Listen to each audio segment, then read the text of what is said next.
Okay, क्या आप भी चाहते हो बिल्कुल प्रो लेवल के पुशअप सीखना, जिस तरह से हमारे आर्मी मैन या तो मिलिट्री वाले करते हैं? 50 पुशअप 60 पुशअप आराम से आप मार देना चाहते हो। अगर ये चाहते हो, लेकिन जब पुशअप मारने चाहते हो तब लड़खड़ा के गिर जाते हो। ठीक है, वो नहीं मिल रहा, वो एक्चुअल फॉर्म जिस तरह से बॉडी रहना चाहिए, जिस फॉर्म फैक्टर होना चाहिए और जितना फ्लुएंसी के साथ आना चाहिए, वो नहीं हो पा रहा है। तो ये वीडियो आपके लिए बिल्कुल स्किप मत करना। 4 बेहतरीन तरीका बताऊंगा, 4 स्टेप्स बताऊंगा, जिसके द्वारा आप 1 महीने के अंदर अंदर बिल्कुल प्रो लेवल के पुशअप्स लगाने लग जाओगे। लेवल का पुशअप लगाना है किस लिए? हम तो और भी फिटनेस के लिए बहुत कुछ कर सकते हैं। हम जिम जा सकते हैं, वेट लिफ्टिंग कर सकते हैं। देखिए, pushup has a very distinct significance in the entire fitness thing.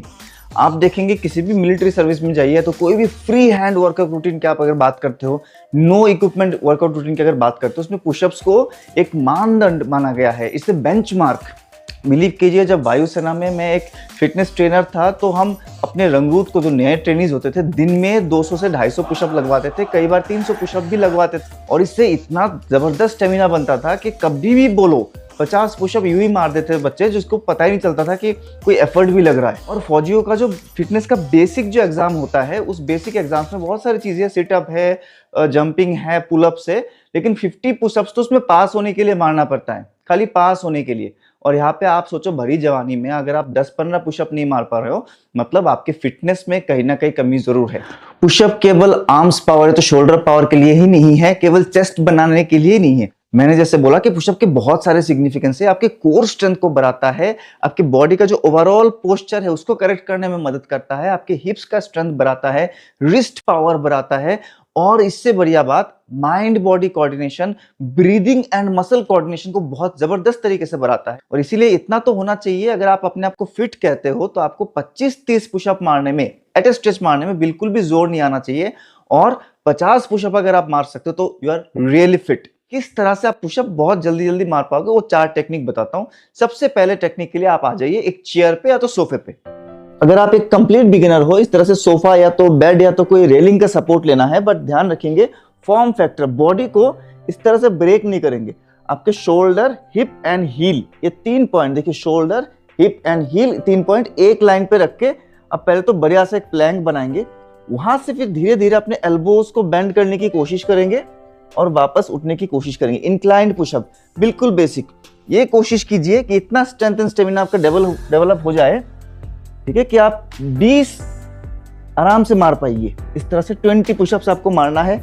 जब ये आप 20 ऐसे करने लग जाओगे, और एक चीज, शुरू से ही आप ट्रेनिंग ऐसे करो कि आप बाद में जाके गलत फॉर्म ना अप्लाई करो। मतलब जब आप पुशअप मार रहे हो, आपके जो एल्बोज है वो पीछे की तरफ फोल्ड होने चाहिए, अपने पीछे की तरफ एल्बोज फोल्ड होने चाहिए, ना कि एल्बोज को इस तरह साइड में वाइड करके फोल्ड करना है। एक बहुत ही रॉन्ग फॉर्म है बिगिनर्स के लिए। आप कभी भी ठीक से कोऑर्डिनेशन नहीं बना पाओगे। आपको एल्बोज को अपने बॉडी के क्लोज रखना है और चेस्ट को बीच में लेके जाना है, जितना डीप लाके जा सकते हो। जब ये कुछ दिनों तक आप आराम से करने लग जाओ, और कोई छोटा हाइट ढूंढिए। जैसे मैंने पहले हैंडल पकड़ के किया, आप सीट को पकड़ के इस तरह से कर सकते हो। Technique remain same, shoulder, hip and heels in one straight line. फिर आपको ऐसे जाना है, ठीक है। डेप्थ को बढ़ाएंगे तो ये ले सकते हो आप, कोई भी ब्लॉक के सहारे कर सकते हो, कोई स्टूल के सहारे कर सकते हो। तो ये 20-20 के टारगेट करेंगे। पहले 20 थोड़ा हाई इंक्लाइन, फिर वेरी लो इंक्लाइन में 20। इसके बाद आते सीधा मैट पे चलते हैं। 1-2 हफ्ते से हमने कर लिया, जो वेरिएशंस वो हम आराम से कर रहे हैं। तब क्या करेंगे, दोनों नीज के ऊपर आइए और पैरों को इस तरह से क्रॉस कर लेंगे। हील टू हील आपने क्रॉस कर लिया, पैरों को हल्का सा लिफ्ट करेंगे। यहाँ पे भी बॉडी को एक प्लैंक पोजिशन में लेके आना है नी से। तो हमारा क्या हुआ, शोल्डर, हिप एंड नी एक स्ट्रेट लाइन पे आ गया, राइट। यहां से फिर हम क्या करेंगे, इस फॉर्म फैक्टर को मेंटेन करते हम चाहेंगे अपने चिन को हर बार नीचे ले जाके टच करें। चेस्ट कहीं पे टच नहीं होना चाहिए।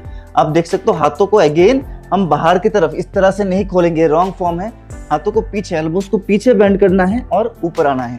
ऊपर आते समय सबसे पहले आपका शोल्डर उठना चाहिए, आपका कमर ऐसे नहीं उठना चाहिए, ब्रेक नहीं होगा। जो स्ट्रेट लाइन हमने बोला उसको मेंटेन रखते हो। आपको एल्बोस को बॉडी से क्लोज रखे और फिर ऐसे उठिए। एल्बोस को बॉडी से क्लोज रखेंगे, फिर ऐसे उठेंगे। तो इस तरह से भी आपको धीरे धीरे प्रैक्टिस करते रहना कि आप आराम से 20 से 25 बार रिपीट कर सको, राइट। ये आप कर लोगे, आप देखोगे विद इन 2 वीक्स आपका शोल्डर, चेस्ट और जो बॉडी का फॉर्म है, जिसको फाइनल स्टेज में मेंटेन करना है, वो आप आराम से अचीव कर पाओ। चलते हैं हमारे थर्ड टेक्निक की तरफ, जो इससे थोड़ा सा और एडवांस है। उसके लिए हमें चाहिए होगा ये, जी हाँ, एक रबर का बैंड जो ट्रेनिंग के लिए हम इस्तेमाल करते हैं, रेजिस्टेंट बैंड है। तो रेजिस्टेंट बैंड आप अपने वेट के हिसाब से ले सकते हो। इस बैंड को हम एक लूप बनाएंगे, आप देख लीजिए, इस तरह से एक लूप बना लेंगे, राइट, ताकि बैंड डबल हो जाए। अब लूप बनाने के बाद क्या, इसको पास करना है, राइट, दोनों हाथों के। कहाँ तक रखेंगे इसको, हम पास करके एल्बो तक लेके आएंगे, कोनियों तक लेके आएंगे। इससे क्या होगा, क्या फायदा होगा, अब हम फाइनल जो पुशअप है ना, उस फॉर्म में बिना नी सपोर्ट लिए डायरेक्टली टोस पे करने की कोशिश करेंगे। अब यहाँ पे क्या हेल्प होगा, जब हम इस तरह से पूरा एक प्लैंक बना ले, जब नीचे आएंगे ना, तो आप देखोगे कई बार क्या होता है, आप नीचे तक चले तो जाते हो अंडर कंट्रोल, उठते समय लड़खड़ा के गिर जाते हो, वो पावर उतना जनरेट नहीं हुआ। तभी आप जब नीचे जा रहे हो, पूरा जो मेरा बॉडी वेट है वो इस बेल्ट के ऊपर आ रहा है। यू कैन सी चेस्ट जो है मेरा is resting on the belt, is helping me to maintain the form and I can keep my body lifted away from the ground. और वापस उठने में भी यही इलास्टिक मुझे पुश दे रहा है, राइट। ये आप कर सकते हो, ऐसे नीचे जाएंगे और ऊपर उठेंगे। ये जल्दी जल्दी सीख जाओगे किस तरह से आपको पुशअप करना है। अब बात आती है ब्रीदिंग की। अभी तक शुरू से लेके जितना भी वेरिएशन हमने किया है, ब्रीदिंग कैसे करना है, तो best breathing for the pushup is gravitational breathing. मतलब जब हम ग्रेविटी के पास जा रहे, नीचे जा रहे, चेस्ट को नीचे लेके जा रहे, वहां पे आप इनहेल करो, और जब वापस उठ जो पुश कर रहे हो वहां पे आप एक्सहेल करो। इन 3-4 टेक्निक से जब आप 10-15 दिन का प्रैक्टिस करोगे, 2-3 हफ्ता प्रैक्टिस करोगे, फिर आप बिल्कुल प्रो लेवल के पुशअप मार सकते हो। 20-25 पुशअप तो आप आराम से मार लोगे विद इन 2 to 3 वीक्स। मैंने बोला है पुशअप के कितने सारे अहमियत है, केवल शोल्डर और आर्म्स पावर बढ़ाने के लिए नहीं है। आपकी एक लीन बॉडी अगर आप चाहते हो, लीन मस्कुलर बॉडी, तो pushup is one of the best exercise for that. हाँ, जो देसी दंड है यानी हिंदू पुशअप से, वो भी बेहतरीन है, बट उसमें फुल बॉडी के फ्लेक्सिबिलिटी बढ़ता है, फुल बॉडी वर्कआउट होता है, और स्टेमिना को फास्ट बनाने के लिए ये भी बहुत अच्छा एक फॉर्म है। तो इसको भी आप ज़रूर प्रयास करें। और फिटनेस टेस्ट अगर अपना करना चाहते हो तो देखिए कि 50 पुशअप आप आराम से लगा पा रहे हो कि नहीं लगा पा रहे हो। वीडियो इन्फॉर्मेटिव लगा, अच्छा लगा, मेल स्ट्रेंथ स्टेमिना बढ़ाने के लिए और भी वीडियोस आपको चाहिए, और भी कुछ जानना चाहते हो, मेनली हेल्थ के लिए कुछ जानना चाहते हो, तो ज़रूर कमेंट कीजिए। चैनल में पहली बार है तो सब्सक्राइब जरूर कीजिए।